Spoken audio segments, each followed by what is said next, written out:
Hi అండి అందరికీ. నా పేరు మాధవి. నేను టమోటా రైస్ ఇలా చేస్తానండి, చాలా బాగుంటుంది. ఇలా ఒకసారి ట్రై చేయండి. లైక్ చేయకుండా చెప్పేస్తాను. నేను టమోటాలు 5-6 హైబ్రిడ్వి తీసుకుని ఉడకపెట్టి పీల్ చేసి తొక్క తీసేసి మిక్స్ చేసేసానండి. జ్యూస్ చేసి పక్కన పెట్టుకున్నాను.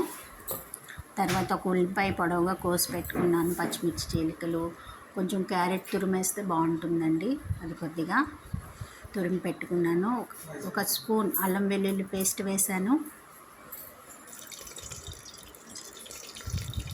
దీనిలో గ్రీన్ పీస్ వేసుకుంటే చాలా బాగుంటుందండి. మా ఇంట్లో ఇష్టపడరు, గ్రీన్ పీస్ వేయట్లేదు, పచ్చి బఠానీ. తర్వాత ఆయిల్ పెట్టుకుని హీట్ అయ్యాక దానిలో నేను తీసుకున్న బియ్యానికి 3 లవంగాలు, కొన్ని మిరియాలు, 5-6 మిరియాలు వేసాను. చిన్న దాల్చిన చెక్క ముక్క, బిర్యానీ ఆకు అన్నీ వేసి అవి వేగాక ఉల్లిపాయ పచ్చిమిర్చి ముక్కలు వేసి వేయించాను.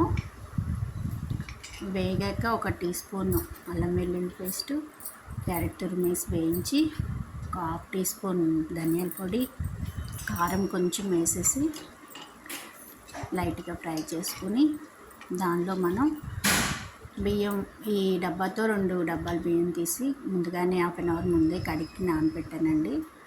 4 డబ్బాలు జ్యూస్ పోయాలి. 2 డబ్బాల బియ్యానికి నాకు 3 కప్పులు వచ్చిందండి జ్యూసు. 1 కప్పు వాటర్ వేసాను. టమాటా జ్యూస్తోనే మొత్తం రైస్ ఉడికిపోతుందండి, టమాటా రైస్కి. తర్వాత జ్యూస్ బాయిల్ అయ్యాక రైస్ వేసి ఉప్పు సరిపడా వేసాను జ్యూస్లో. అది మరిగాక రైస్ వేసేసి లిడ్ క్లోజ్ చేసేసి మీడియం ఫ్లేమ్లో 2 విజిల్స్ రానిచ్చానండి. తర్వాత సిమ్ పెట్టాను 2 మినిట్స్, వెంటనే స్టవ్ బంద్ చేశాను. అంతే అండి, టమోటా రైస్ రెడీ అండి వేడివేడిగా. దీన్ని రైతాతో తింటే చాలా బాగుంటుందండి. దీనిలోకి నేను రైతా చేసుకున్నాను.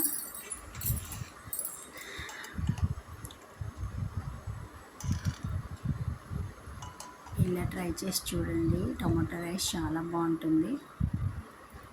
ఓకే అండి, బాయ్.